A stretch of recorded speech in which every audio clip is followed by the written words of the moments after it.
ፍጻሜ። ሕዝቡም ሁሉ ከተጠመቁ በኋላ ኢየሱስ ደግሞ ተጠመቀ። ሲጸልይም ሰማይ ተከፈተ፣ መንፈስ ቅዱስም በአካል መልክ እንደ ርግብ በእርሱ ላይ ወረደ። የምወድህ ልጄ አንተ ነህ፣ በአንተ ደስ ይለኛል የሚል ድምፅም ከሰማይ መጣ። ኢየሱስም ሊያስተምር ሲጀምር ዕድሜው 30 ዓመት ያህል ሆኖት ነበር። እንደ መሰላቸውም የዮሴፍ ልጅ ሆኖ የኤሊ ልጅ፣ የማቲ ልጅ፣ የሌዊ ልጅ፣ የሚልኪ ልጅ፣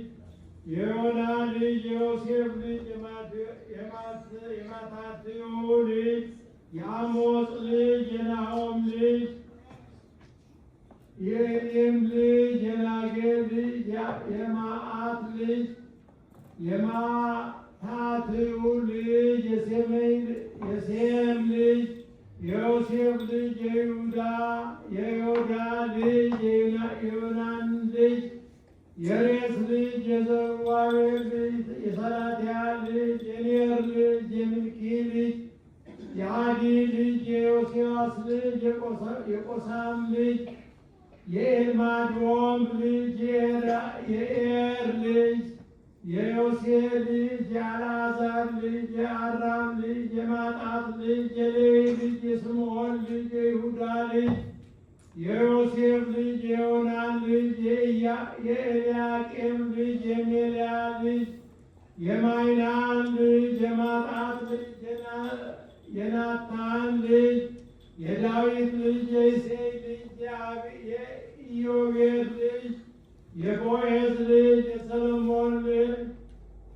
የናዖስን ልጅ፣ በአሚናዳብ ልጅ፣ የአራም ልጅ፣ የአሮኒ ልጅ፣ የኤስሮም ልጅ፣ የፋሬስ ልጅ፣ የይሁዳ ልጅ፣ የያዕቆብ ልጅ፣ የይስሐቅ ልጅ፣ የአብርሃም ልጅ፣ የታራ ልጅ፣ የናኮር ልጅ፣ የሴሮን ልጅ፣ የራጋው ልጅ፣ የፋሌቅ ልጅ፣ የአቤር ልጅ፣ የሳላ ልጅ፣ የቃይንም ልጅ፣ የአርፋክስድ ልጅ፣ የሴም ልጅ፣ የኖህ ልጅ፣ የላሜህ ልጅ፣ የማቱሳላ ልጅ፣ የሄኖክ ልጅ፣ የያሬድ ልጅ፣ የመሳልኤል ልጅ፣ የቃይናን ልጅ፣ የሄኖክ ልጅ፣ የሴት ልጅ፣ የአዳም ልጅ፣ የእግዚአብሔር ልጅ። ይቀልጥ በበሰባን ዘለቃቲ ቃል ሞሪ በነቢያት ቤት ዚት አርዳይሆ